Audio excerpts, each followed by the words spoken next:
Elettronica baca aspiratörü. H sınıfı motora sahiptir.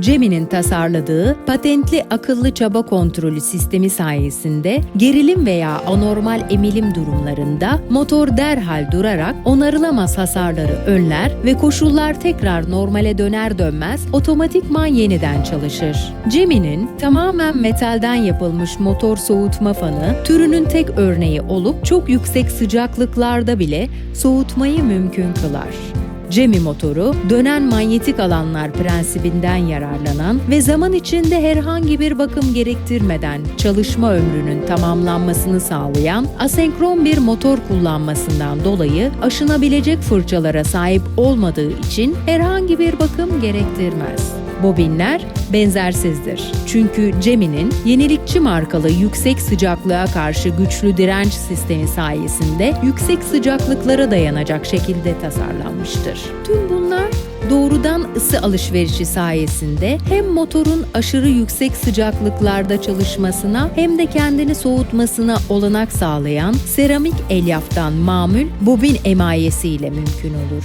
Bu sistemle koruma doğrudan motorun bobinlerine uygulandığı için Cemi'nin motorunda başka korumaya gerek olmayıp bu özellik piyasada türünün tek örneğidir. Motor rulmanları şu sistemlerle donatılmıştır.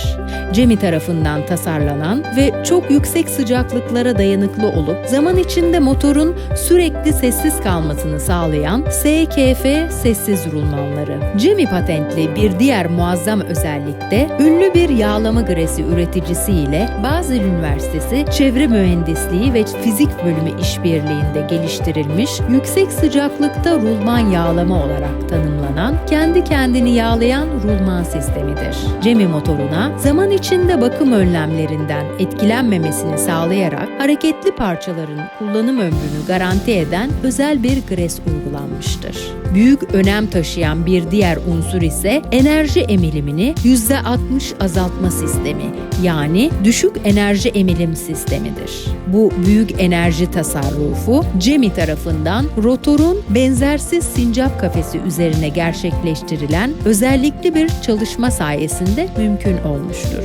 Cemi, H sınıfı motorun yüksek sıcaklıklarda uzun süre kullanılmasını garantilemek için örneğin şu plastik bileşenlere sahiptir. Hepsi baca aspiratörünün dışından kablolu ve yüksek sıcaklıklara dayanıklı özel bir seramik fiber kablo kullanılarak ısı kaynaklarına karşı korunan bağlantı parçaları, kondensatörler ve konektörler.